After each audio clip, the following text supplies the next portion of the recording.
Hello, everybody, and welcome back to another episode of the Moving Forward podcast. This episode is just Sean and I, and it has finally happened.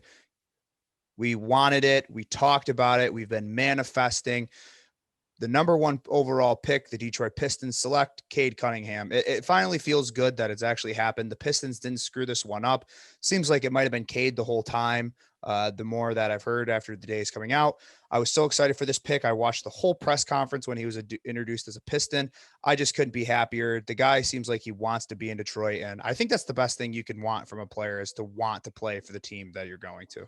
Oh, 100%. And especially the fact that Detroit's just not the destination for free agents or draft picks. You don't really see people talk about Detroit in a way that, I mean, the people in the city, we believe it's like a lot of people refer to Detroit as that place no one wants to go. They kind of lump it in with Cleveland and all the other small market brands. But just to see him just so happy, it seemed like he had the buffs on. He had a lot of swag.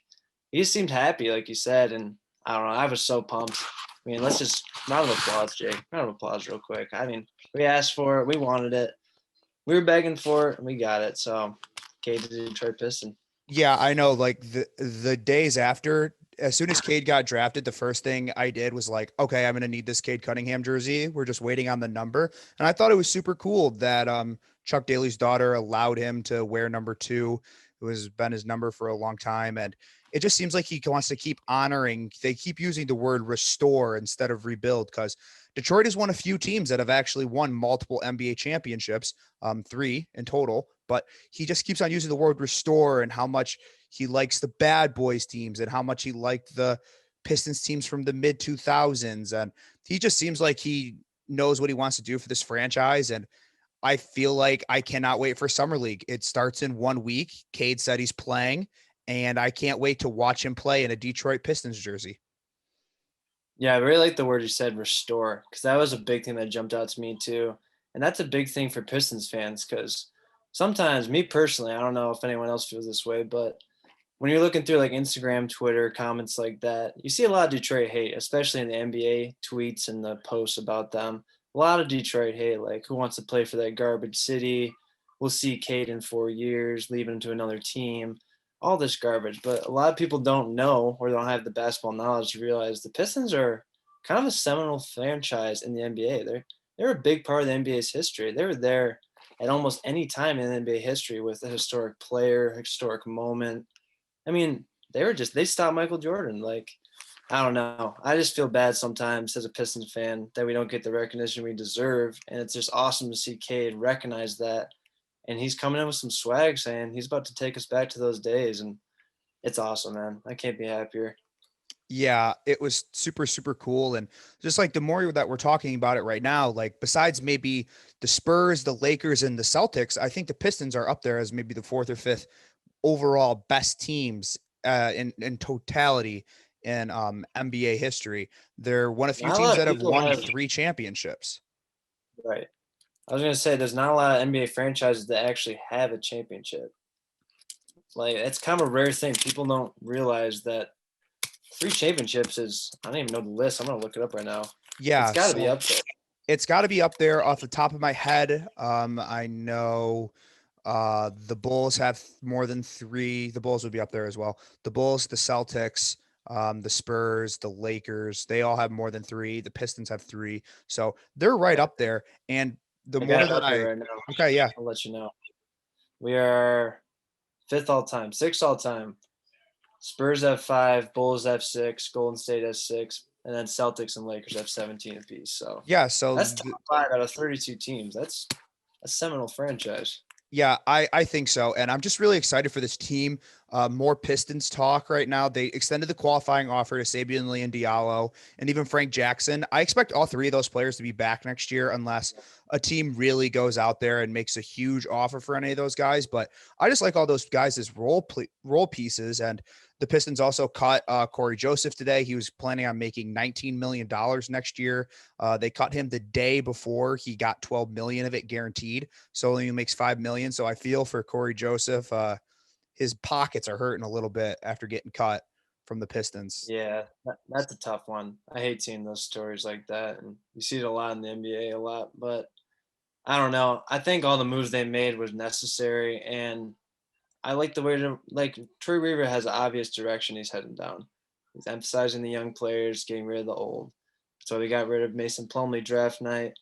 I mean, we kind of had to trade our early round, second round pick, which I was really excited for. I thought Yeah. we were going to get higher level, end of lottery, not end of lottery, end of first round type of talent. But it was a good move. We had to get Mason Plumlee out of there, opening up for Isaiah Stewart, just really let these young guys blossom. Yeah, I really liked after they cut a center, I really liked the Luka Garza pickup. I feel like who knows how his game will correlate to the NBA. A traditional big man like that in college, their game usually doesn't correlate that great to the NBA, but with a pick like 52nd overall, to have him be your backup big, I really like the move. And so far I've seen a lot of things of Pistons linked to like really like nice key role players in free agency. Nothing too splashy or flashy or anything like that. I saw some Willie Cauley-Stein rumors, some even rumors with Tim Hardaway Jr., who I think could be really nice for the Pistons. I just really like their moves. They know that they're not a franchise that can really make a big go get right now in free agency with where they're at. But if you can get some really nice veterans to just like be around these young guys and teach them the way moving forward, I'm all for it. As long as you're not giving anybody any insane contracts. And so far, Troy Weaver hasn't done anything to make me think that he's going to give somebody an absolutely ludicrous contract, except I questioned the Plumlee one a little bit, but it was only 8 mil in the scheme of the NBA things.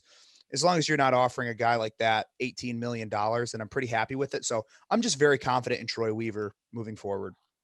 Yeah, I liked your point about Garza too. I think he was a great pickup because it's all boom. Like there's no bust potential to that. If it Mhm. works out, great. We have a high level center with elite offensive skill on our team in the second round. Like that's a great pickup. But if he busts out and he's too slow to play and he can't defend, then okay, we still have Isaiah Stewart. Like there's no harm in it. And it's a high level player you're selecting. He should have been a two-time college player of the year, but he's a one-time college player of the year. And I like every time I watched him, he murdered Michigan, destroyed him. He dropped 56 on him that one game a while back. But I digress about Luka Garza. But yeah, Troy Weaver, the Mason Plumlee one might not ever understand, but every GM has a signing like that. He was new, trying to fill out a team, so I don't hold it too much against him. But other than that, Troy Weaver, A plus, A Yes. plus. A plus plus. Moving into more of general draft talk. We obviously are going to do a quick segment here with some winners and losers. So I'll start with mine. I really liked the draft for the Hornets. The Hornets had a really nice draft. They addressed a lot of key issues, and I think their moves after the draft has also kind of correlated with the moves that they made. They get James Bouknight at a really, really great spot. I liked where he fell. They got him at 11. I think that was absolutely great value for him. And then in the coming days, they also said that Malik Monk's time with the Hornets is over. So it makes sense. They kind of drafted that shooting guard, maybe something that they thought Malik Monk was going to be and kind of showed flashes of at times, but just super inconsistent. And then we kept on hounding them. They need a center. They traded for Plumlee, which was kind of confusing, but what they got for it made a lot of sense to me. They got a 37th overall pick.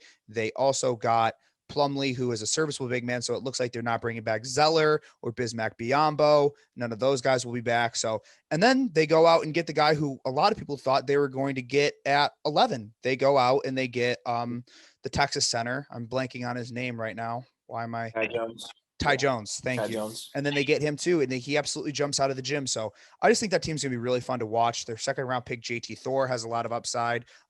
He's a great scorer. He's just way too skinny. How many times have we seen a guy in the NBA who's just needs to gain 30 pounds? So we'll see if he can actually do it. Right. I just absolutely loved the Hornets draft and gets an A plus for me, especially with where they were picking. Like you usually don't see a lot of teams in the NBA draft, only 60 picks can make an impact with a pick outside of the top 10 most of the time, but they made a huge impact with Mhm. two huge pickups in those 10 to 20 range. Yeah, and like I said earlier with Garza, kind of similar thing with Kai Jones. I mean, you got great value for him at 20. And you don't really particularly need him because centers they're a nice piece in the NBA right now. They're not essential to building a good team. You have your essential piece in your playmaking guard in LaMelo Ball. So now you add Book Knight, who he was getting top 7 buzz. That was a slippery fall for him. It Mm-hmm. felt kind of bad. He looked a little shell shocked in the green room when he saw him falling all the way down to 11. But I think he fell in probably his most ideal situation. mean, he doesn't get to play with the Warriors and Steph Curry, Klay Thompson, which everyone thought he might have, but now he plays along an uprising Hornets team with LaMelo. Yeah, I mean, everything just fell into place for them, honestly, and they made that key move to get Kai Jones, and I like it. Couldn't agree more with this one. Yeah, and I just think it's a great move, and I think they're going to be a borderline playoff team next year. It's a super young team with a couple of nice veterans, and it's a nice team. So I expect them to be right in the hunt for the playoffs next year. Another team that really shocked us is your love or your winner of this draft, Sean. You want to share who you think the winner of the draft was for you? So I think my winner, it's kind of a clear one to me, but the Orlando Magic. They had a great draft. One of the shockers of the draft, I think the shocker of the draft was Suggs falling to 5. People have been going 4 forever. And he fell right in the Magic's lap. And I did a little bit of digging because I was thinking about it. Orlando is always drafting in that top half of the lottery, like top 10, and they're always ending up with subpar talent. And I look back in the past few drafts, 2018 when they got Mo Bamba, Mm-hmm. ahead of them, Aiton, Trey Young, and Doncic just missed out on him. In 2017, Tatum, Fox, and Lonzo were all drafted ahead of them, and they got Jonathan Eisen at Isaac. 6. And then 2015, they picked 4th. Cat, D'Lo, and Porzingis all drafted right ahead of them, and then they got Mario Hazonia with their draft pick. Fifth And pick. then in Yeah, that was a bad 14, pick. yeah, and in 14 they had Embiid pick 2nd, and then they had Aaron Gordon pick 3rd. Mm. Like they've always been on the precipice of this like generational star, and it never fell their way. And it was just nice. I was happy for Magic fans, but a generational star, a lot of people projecting in Suggs, just fell right in their lap. Yeah, And then they had the 8th pick. oh, go Sorry, ahead. what are you saying? I was just gonna say I I was I've been doing a lot of research like yourself, just really curious what made the Raptors want to go Scotty Barnes. So I did a lot of digging and I saw something that was pretty curious to me. A guy wrote a story who claims to be an insider with the Jalen Suggs camp, and okay. he was telling a story about how when Suggs went to go do his Raptors workout, it was not Jalen Suggs's best day. He had a terrible day shooting. He quote unquote said the worst 1-on-0 shooting drill in a day I'd ever seen, and it was just not Jalen Suggs' day. The coaches didn't like him after that. He kept on insisting to come back for another workout. They weren't interested, and then I guess Scotty Barnes came in one of the other days, and although he didn't have the best shooting day as well, just like his hustle and everything like that, and just really stood out to Suggs. And I know Suggs is a competitor, but I'd never seen Suggs pick up 94 feet the way that I've seen Scotty Barnes do it. And he doesn't play defense the Right. way Scotty Barnes does. So the pick makes more and more sense. But like we said, the Magic had a great draft. I love Franz with their 8th pick. Like Yeah. you take a guy who, if he develops a more steady 3-point jump shot, like I see him being Mikal Bridges esque. That's a weird comp, but I don't know if he has the same playmaking ability, but I see I him being think with a this great 3-and-D guy. right. I think what the biggest thing with Franz is he's kind of a plug in and play in the NBA type of player already with his defensive ability. Like you can keep him on the court in big games, and his offense is just going to be a plus. I think he does have a lot of upside in offense. He had some streaky games at Michigan where he would score 15, 20 points, and he would look good doing it. Like he'd get his buckets, his shot was looking great, but it's streaky, definitely. But they got Suggs, he was the prize, and then have Franz as a consolation. I mean, that's an overall great draft. So I think a clear winner is the Magic in this one. Yep, Magic and Hornets are big winners for us, but there are some losers in this draft. And Mm-hmm. my biggest shock to me, I did a lot of stuff looking at research for this draft, a lot of things. And every time I saw Josh Primo's name, I saw anywhere from 25 to 35. And that made sense to me. 1-year player, he just was super inconsistent, only averaged 8 points a game. His strong suit was his shooting. He wasn't really a huge name even on that Alabama team. There was a lot of guards ahead of him, but the Spurs go and take him 12th with a lot of good names on the board, a lot of guys who could fill their position needs. I know you don't draft for position needs in the NBA, but you could have taken a guy who's at least more of a wing. This guy's a clear 2. You have a lot of 2s on your roster, so it didn't make a whole lot of sense to me. The Spurs, it's starting to get more and more like, oh, the Spurs know what they're doing. And it's starting to become like maybe the Spurs are a little out of touch with exactly what needs to be done in the NBA right now. Yeah, I was just thinking about that. The Spurs growing up, they're just one of those franchises, kind of like New England Patriots, kind of like I mean, not the Red Sox, the Yankees, just one of those franchises that seem to make all the right moves. Like it was an accepted thing. They drafted well, they drafted foreign players when no one else would. But yeah, it definitely feels like they're coming back down to earth. They don't have that Spurs mystique that they've always had.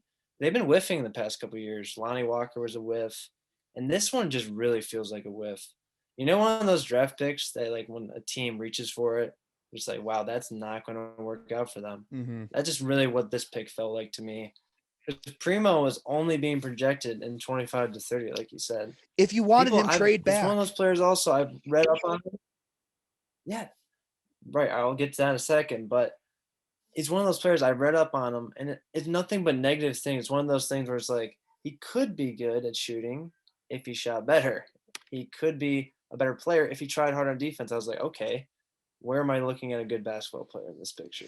Yeah, if you ask me, whenever everyone loves a guy, there's got to be something a little bit wrong with them. But when everybody hates a guy, like if you can't find a single person who likes this dude, then why are you the only one who likes him? You gotta ask that self to your question. There's a reason you're looking at a group of girls in the bar and you say, "Oh, I like that one." All your buddies go, "Oh, are you really sure about that?" Maybe you're just looking a little thirsty right now and you're lowering your standards a little too much because you're on a dry streak. Maybe you need to step back and assess, trade down, and then maybe make that pick later. Like it made no sense. It made no sense at all. Yeah, Popovich feels like like the smartest guy in the room, the smartest guy in the friend group that just knows best.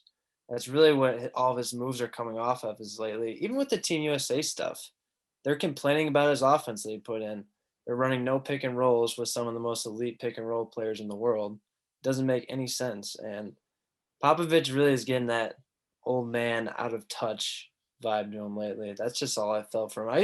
He's a respected coach, obviously, but it just doesn't feel that way anymore. And this pick proves it, in my opinion.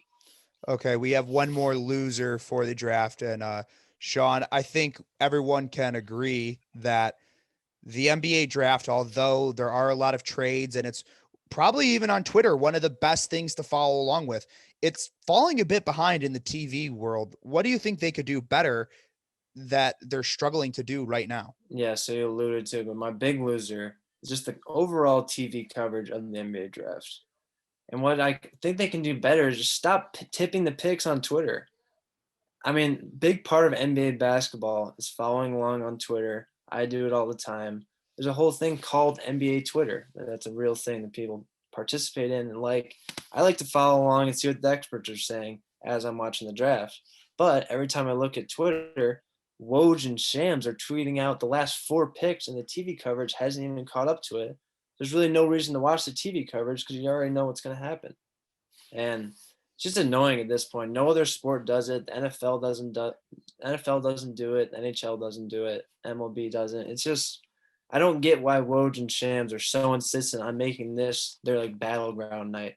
Like they're just battling each other for scoops, and I I'd don't be understand. much more impressed if they could just do it during free agency. Like do it during free agency. Like no one's on a set clock for free agency. It starts and people get going. And if you want to announce things, go ahead. But like me and my friends, when we did the draft, we were live streaming it for anybody who's ever stopped in and saw it. We live streamed the first round, and Great we stream. just did a rule where we just didn't look at our phone.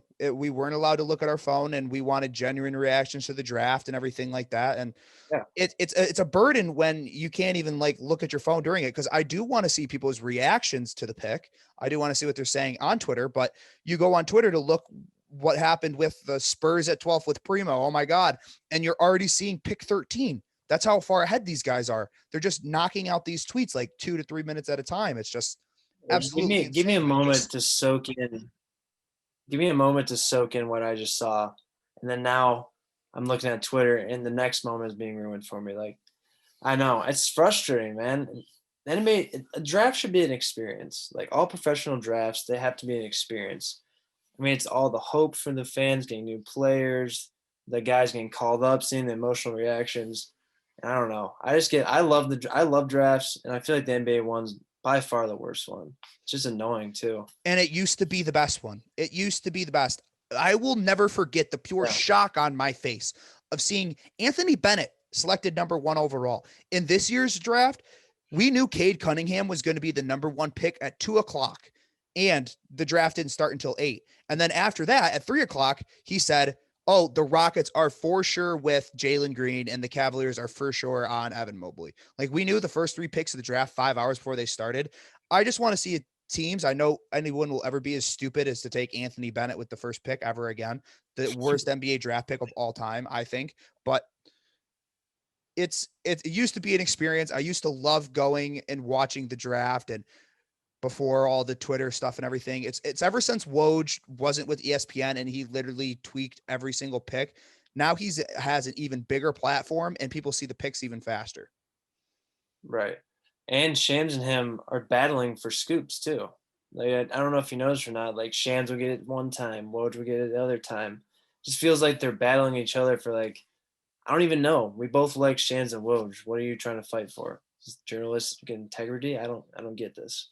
It's Hey, like a journalist the dick measuring first thing they contest. taught us in journalist school is to be right and not first. So maybe they just need to take a little bit longer and talk about it. So that will wrap up our We need NBA to be draft. Yep. Yep. That will wrap up our NBA draft coverage. And in our next segment, we're going to do a little MLB trade deadline and Olympics talk. So stay tuned. Welcome back. We are now talking Olympics. Sean wanted to make this a point to talk about the Olympics. We trashed it about a week ago. We trashed it and we said how bad it was and all the times were off. I've actually watched a lot this weekend. I watched a lot of the golf tournament. I've been watching a lot of the gymnastics stuff, and you know what? I like it. I shouldn't have hated on it so quick. Maybe because I wasn't watching it. I've been watching a lot of the swimming with Dressel, and he is sweet. I love watching the swimming. The swimming is amazing. Yeah, I think we owe the Olympics a little bit of an apology. A little too premature. I think a lot of the events were qualifying. That's probably why we were watching them or seeing them. But yeah, swimming is awesome. It's electric. I love the tension. I missed the crowds first off because back when like Phillips was winning his golds, it was awesome to see the crowds go nuts. But yeah, it's swimming's awesome. The golf was awesome. It felt like a major tournament. I don't know what your opinion is on that. But it was fun to watch, man. And yeah, sorry, Olympics. That was way too harsh of a beating last week. Yeah, we might have hammered it a little bit hard into the ground. I watched the women's soccer game, their quarterfinal. I bet on it. They did a draft boost, so of course I was going to watch it for them advance against the Netherlands, and that was absolutely an electric game too. Like that was a great event. It was on at like 7 a.m. in the morning, and I caught the PK shootouts at like 9:30, and I was like, "Oh, this is sweet." I shouldn't have trashed it. I'm still pissed about the whole basketball thing because I want to watch the USA basketball team, but they play at the weirdest times. I'm going to make a point. I'm going to watch no matter what time the game is. I will watch their quarterfinal game against Spain. I will watch it. I will watch that game. I want to see it. Don't even. I have no idea when it is, but I want to watch it. All right, I will wake up with you and we can watch together. Do some what? Maybe we'll do a live pod during the Olympic game Yeah. and gut reactions. But we're also missing Luca too. Like this Luca performance he's giving, he's dragging Slovenia to being one of the best teams in the Olympics somehow. And I saw today that there's a possibility of the U.S. facing up against Luca in the gold medal game, and that might be better than a lot of finals games. Yeah, it would definitely be cool to see. I don't know if it'd be better than finals games, but I did see something that Luca is 16-0 in all his national games that he's played with Slovenia. That's disgusting. Yes, He's oh my, absolutely I was disgusting. watching highlights of it. He's doing the same old shit too. Step backs from like 5 feet behind the 3 point arc, crossing people. He's embarrassing the world. Luca's just walking around the world right now. It's incredible. Yeah, it's insane. I saw the clip today where he was driving to the lane and he would look like he was going up and then he like literally like stopped for a second and then threw the pass like a no look to the left. And I'm like, dude, some of these role players on the Slovenian team might be better than the Dallas Mavericks. Maybe. He's gonna get like 3 Slovenian players signed to the Knicks and like Sacramento this coming year. He's gonna Yeah. elevate their games. But yeah, that's it. It speaks to Luca, man. And he makes everyone around him look good. I'm a big believer in Slovenia. I might take a future on them to win the gold.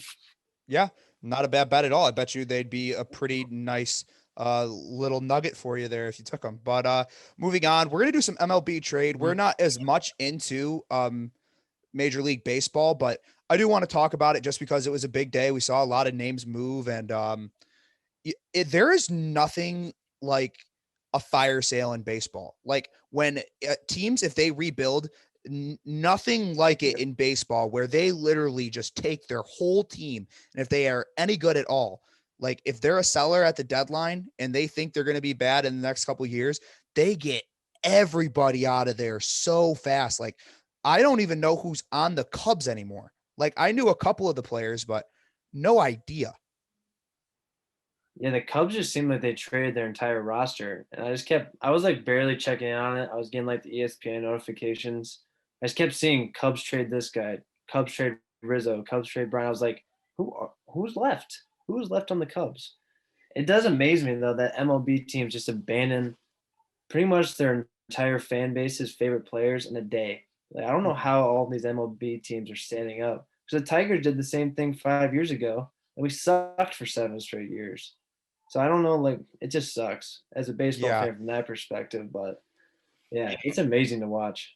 I have no idea. Like when you're an MLB team, when do you decide it's time to like hit the panic button? Because the Cubs were World Series champions not too long ago, and not knowing much about baseball and not following much, like I know the big names and everything like that, but it's just like I saw all their pieces get traded. And I'm like, they got a lot of good team players on that team. I don't know how they're not a better team. So it was really shocking. I don't have any sentimental value, but seeing Rizzo, still wearing the Cubs gloves when he's on the Yankees, I'm like, okay, that's pretty cool. Seeing Chris Sad. Bryant, like his favorite team growing up was the Cubs and played for the Cubs, and him crying, finding out when he's been traded, like it baseball players really do like care. Like I think because they just signed such long-term contracts. The NBA, their max amount of time you can sign with a team is 5 years. So to see like these players sign for 10 years with a team, and like Rizzo has been there for the longest time, and like that's Yeah. like anything he's ever known. And now he's just going Yeah, somewhere else. baseball I think it's different too because you grow up in the farm system. You have to work your way to this team. It's like this elusive goal. You achieve that goal, you go into this team, and you spend the majority of your adult life for this team, like you said, and then all of a sudden one day you're just gone, you're in a new city. It's gotta be tough to handle for everyone involved. I just thought about something. How come the NFL doesn't have like a G League? I have no idea. Maybe because college football's so big, it's like a pretty elite talent, or elite, yeah, it's good competition. Yeah, I know they have like different leagues and stuff like that, but I was just thinking, are they like the only major like sports thing in they're the only major one in the United States that doesn't have a G League. Like MLB has That's one, a good hockey point. has one, basketball has one. Like I would just think it'd be weird. Like I don't know why they don't have a development like league. Like you don't have to have 32 teams, but maybe like 16, do it kind of like how baseball does where you share it with like another team or whatever how they do it. Like I don't know. It just seems like They, there's enough guys who want to play football. It makes sense. yeah, they can wrangle together a janky league like the USFL and the what was the other one? The Vince McMahon one. Oh, They just the the XFL, XFL. XFL. Wow, that took a while, but yeah, they can wrangle together like 5-16 for those leagues all the time. Why don't you just make that league a developmental league for the NFL and just attach it to teams? Crazy if like Cowboys fans want to watch their G League team. Are you kidding me? Just put it in the middle of the summer. There's nothing going on. Yeah. Seems like a Or pretty simple idea. like the NFL is always trying to find a way to stay competitive. Why not play their games like either Tuesday, Wednesday, like middle of the week games? I bet you people would tune in to watch like a young quarterback if you wanted to like play him and try to get him to be better. Like, what if like you drafted a guy in like the third round and he wasn't gonna be a starter for you right away, and instead of having him like be on the bench of your team, you had him having getting experience and being a starter for your G League team? Like, Yeah. I don't know. I don't think it's a bad idea. No, imagine like a guy out of college that's kind of a question mark, like a Connor Cook maybe. Guy like that, send him to the G League for a little bit, let him develop, and maybe he'll get better one day. Never Hey, know. Connor Cook has the greatest stat line of all time for a rookie starting his very first game as a playoff starter. So, It was like 3 picks, 150 yards. yeah, he also has the worst of all time. I think he's the only person to ever have their first start be a playoff game. Oh man. I'm So gonna bad. love just sneaking in Michigan State jokes. Yeah, and then speaking of Michigan State jokes, Aaron Henry didn't even get drafted after all the crap I was talking thinking we've of done. making a fake draft card for him when it was like round and pick. So leave it blank and then tweet it off our account, but that would have been mean. I would never do that. I wouldn't think of it, honestly, You just said you thought of it.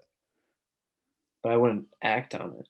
Oh, okay. For your Mm, feelings, Jacob. I just that's a wanted to good let point. you know I thought about it but didn't do it. So Well, I'm going to be props to rooting you. for livers now, so you know what? That hurts enough. So Steal the draft. I Could be like the better than you.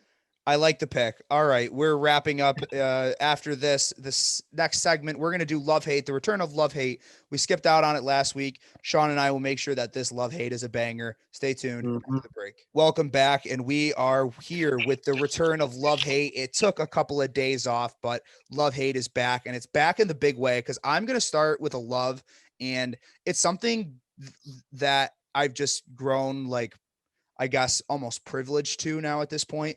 My love is dating an Italian woman. So, for everyone knows, my girlfriend is Italian and she's part of a huge Italian family. And growing up, whenever I would have anything, if it was like lasagna, it'd be Stouffer's. If I had sauce, it'd be out of the jar. Everything like that. A normal like German Polish family that I'm from. That's basically what you do for like Italian food. Like I thought Olive Garden was good Italian food. Dead wrong. I go to these dinners, they're on Sunday. Sure, I have to drive an hour into Novi, but the food slaps every single time. Like the best meatballs ever. The lasagna is amazing. I feel like a fat little shit. Like I feel so bloated right now. And I just feel like I need to blow up the toilet, but it is so worth it for how good the food is. And they always make so much so you have leftovers. Oh, bomb. That is my love for this week because I'm I just gotta starting to say, love and appreciation. it was a different experience when I first had like authentic homemade Italian food. I'm right there with you. It is up there with one of the best moments of my life so far. And I'm just happy for you, man. I'm jealous. We don't do too many big dinners like that, but there's nothing you can't replicate an Italian dinner. You have to have some sort of Italian in your blood. There's nothing like it. It's a whole experience. It's it's so amazing. Like some of the things they do are really really weird, and I'll never wrap my head around it. But like when they do a Sunday dinner, they do it right. So when they do a barbecue, it's just like Italian food, and but sometimes when you want a barbecue, you're just in the mood for barbecue things, and they don't do mac and cheese on Thanksgiving. They just do spaghetti, and I'm like, that's a little weird. But like because I fuck with mac and cheese. I think that's like some people don't do it for Thanksgiving, but I do, and I think it's one of the best things. I don't know. I've never grown up on the mac and cheese for Thanksgiving thing, so I've never completely understood it. Mm, But I'm all aboard with the pasta at any meal. I'm a giant pasta fan. If I could have it at any moment of the day, I would love it. And yeah, I'm just grateful that Italians are adhering to my needs. yeah, and when they call I want like the it. pasta by like the real names instead of me just being like, oh, I like the bow tie ones or the super thin long ones and stuff like that, and they're just like, it's actually a jibba jubba dabba dooba da, and I'm like, hey man, sounds good to me. I wonder how accurate that accent is. You might need to get Wayne on the pod. Yeah, we were thinking of doing some sort. I have to find the topics to make it right. It couldn't be a sports episode, but we figure it out Some eventually. Italian in this I think it would be, podcast. yeah, I think it'd be funny. Get some flavor. God damn you, lucky son of a bitch. All But right, what's your love for this week, Sean? all right, I'm going with F1. Okay, So push, push, I push, got push. I push. But I got super into the Drive to Survive Netflix show. It's basically a documentary about F1. And oh boy, am I addicted to it now. I set my alarm this morning after a night on Detroit last night to watch an F1 race, and I watched it in its entirety. And it was electric. I can't explain it. I loved every moment of it, and I'm recommending the show to everyone, overly, by the way, multiple times. I've recommended to people. It's because I love it so much. I want to share this experience with someone. I'm just all alone in my F1 fandom. I don't know who to talk to about it. Well, I'll have to get into it because you and part of my take are now like a big fan of it. I know that's where a lot of like I've been hearing about it, and it seems awesome. Like I think I'd be super into it because I hate NASCAR. That's stupid. That's rednecky. But there's something fancy about this European driving that I can get into. The drama is right on par for me. I love shows like we talked about, Too Hot to Handle, and I love shows with drama in them. So I'm absolutely for it. I think it's awesome. I'll have to watch some of the seasons of the show. That's what the show does a great job of. It just shows all the drama inside the sport and the personalities of everyone. It just makes it super interesting. And as soon as I learned the names of people and saw they acted like an outside the sports experience, like out in the normal world, you get really attached to the drivers quick. I'm a fan. Like Daniel Ricciardo's my boy. Landon Norris, up and comer from McLaren. It's my guy too. Like, I don't know how to explain it. I can talk about F1 for hours. I'm telling you. I just You became a sound full on F1 guy. you sound so bougie. Like the That names and sound everything good? like that. You sound like just Okay, a savant. I knew it. You know what I'm I just gonna wish be they the would I F1 wish you know what only. I wish they would bring back is the slam ball trampoline league basketball. I've heard a lot about it. I've heard an interview with their creator. He said he's gonna bring it back soon. Yeah. You can That was watch a like while full ago, though. games on YouTube and they're sweet. I absolutely love it. It's so awesome. That's a I sport that I can't, would love to add to my rotation of like sports that I watch religiously. but I feel like every other time you watch it, a guy's just gonna snap his leg in half No, on they've the never fucking. had like a compound injury before, at least that Really? I know of. Not See, in that like doesn't their make any main sense. If league. you watch a clip of it, they're like 25 feet in the air, landing Uh, with it's more brute like force. 15. So you Yeah, that cut was off a about that 10 was feet. an And they have like okay. they have the WWE flooring as their floor. So when Oh you yeah, hit it, it's a little bit more absorbent. So basically, that kind of helps a little bit. But that's yeah, fine. I need to see it. A new improved slam ball product would be super fun to watch. 100% agree. But moving on to hate, Sean, do you want to start this one off for your hate for the week? Yeah, I'm gonna go with weird sleeping situations. Last night I went to Detroit, like I said. A couple buddies of mine, we all split a hotel room, and when it came around to go to bed at night, everyone already claimed this bed spots, and I was stuck on the floor. So just me and the concrete floor, no blanket. I found a towel in the bathroom, used that as my blanket, covered half of my body. Great feeling.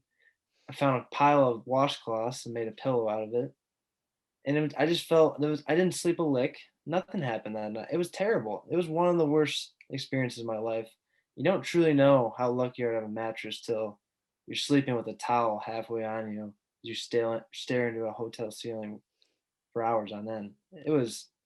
I'm scarred. If I sound scarred, it's because I am, everyone. You sound scarred. There's nothing worse than when you're at like a party that you don't have a DD for or you don't have a way to get home and you have to end up like sleeping on the floor. Not even like a couch that's too small because you can make that work. But if you are not basically borderline blackout, it is impossible to sleep on a floor. You might fall asleep for like a good 2 hours, maybe, but after that, it's just like awful. It is impossible to sleep on a floor. It absolutely sucks. I, I I think I we're have a getting to take the on point sleeping of on an floors, age. though. I think we'll I give got it a couple of years, but it's going to get to an age where I just won't do the floor thing anymore. I think I'll just kill Yeah, that was myself. a big moment for me to realize I'm 22 years old. I'm still sleeping on floors. Maybe I should get my own hotel room next time, but that was besides the point. I'm going to push that one away for the second. Just say, I can sleep on floors. I just need a blanket and a pillow. I can make the concrete work. But when I was sleeping on the towel and the washcloths, it just didn't work for me. No, It just did not work. I wonder why it didn't work. It just sounds like such a comfortable sleeping I was arrangement. like I was a living embodiment of those memes when it's like the homie didn't give me a blanket or a pillow. Oh he came yeah. in, And it's got the like TV it's on, it's plugged like in the the mirror. newspaper is like covering you, or Yeah. like you take the couch cushions off the couch and you're like using that as a pillow. Like I've done that like 100 Got a times. full shoe rack on me. Mhm. No, I was literally like that. I wish someone got a picture of it. There was half a towel on me and just a little pile. It looked like a little bird's nest of shirts and towels I made in order to cushion myself, which didn't work, by the way. I was better off just sleeping on the concrete, but I digress. That was horrible. Sorry, I just had to get that off my chest. I was waiting for the No, pod to get it off my chest. my hate is also going to be pretty depressing, and that is incoming or future depression. Um, right now, it's the beginning of August. I couldn't be more excited for Michigan State football and Lions football to return. And I'm just so pumped, and I'm going to love it. And I love fantasy football, and that's coming back soon. And I'm absolutely super ecstatic for it. And I just know, like, come maybe even at the earliest of mid-October, that I'm going to be depressed. The Lions are going to hurt me. Michigan State's going to underperform, even though they're supposed to be a bad team. I know I'm going to be sad, but that's a future me problem. Right now, I'm just so excited to even watch football that the pain that will come seems so far away, but it's not. I will be sad so soon.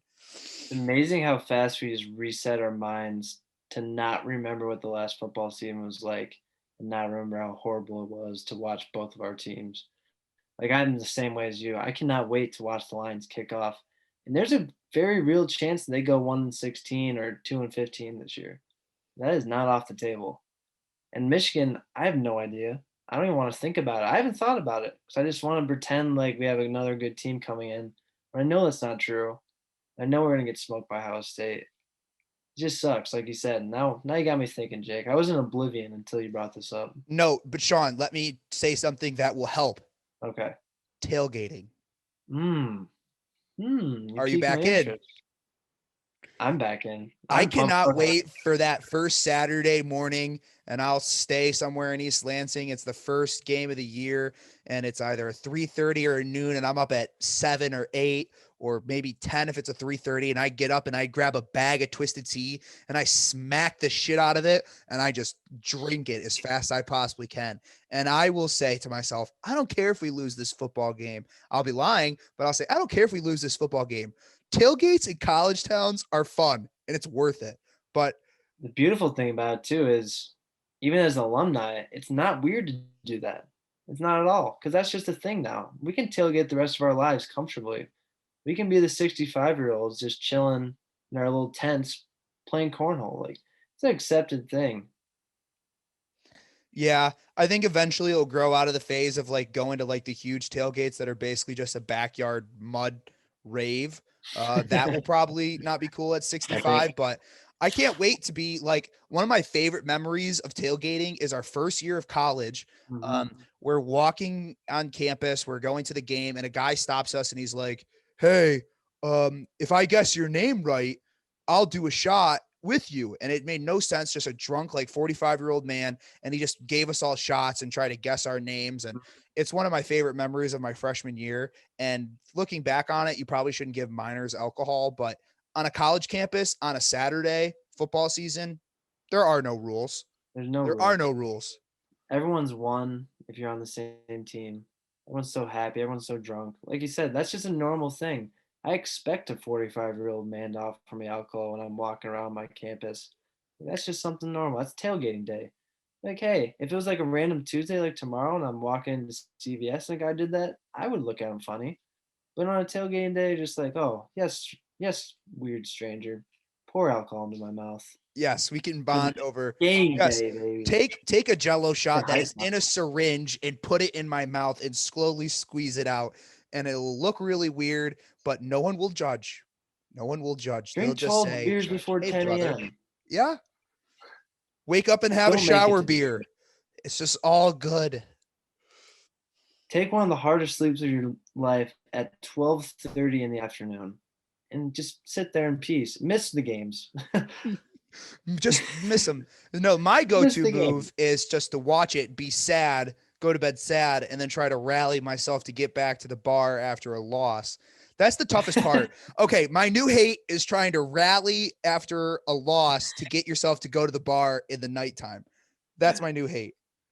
Oh, that's one of the hardest things to do, especially after a loss. But goddamn it, you're a performer, Jake, and you get it done every I time. put on for my city. We're green and white. Get way too drunk and aggressive during the game, and then sad drink right after. Yep. Go green, go white. That's the Michigan State way. Another great love hate to end off an episode of the Moving Forward podcast. I got one more hate. Oh, you got another hate. This is even better. Let's do another.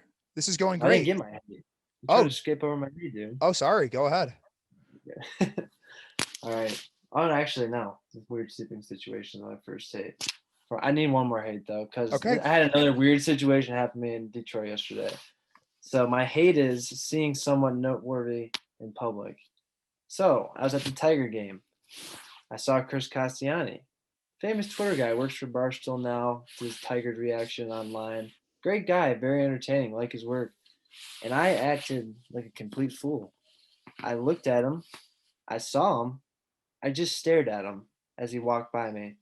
And I hit my friend on the shoulder, I just pointed at him. So I literally just pointed and stared. Didn't say anything, and he looked right at me. He was staring at me, looking at me like one of the weirdest guys in the world, which I was acting like. So I don't know what came over me. I don't know why I had such shock and awe for that, but Chris Castellani, I'm sorry. That was super weird. I've had a lot of weird interactions like that where it's like somebody famous, like my freshman year, going back to another Michigan State story, very first game of the year, absolutely hammered in the student section. And I'm walking down to the concourse to maybe get like a water or something. And Miles Bridges and Gary Harris are just like walking right there.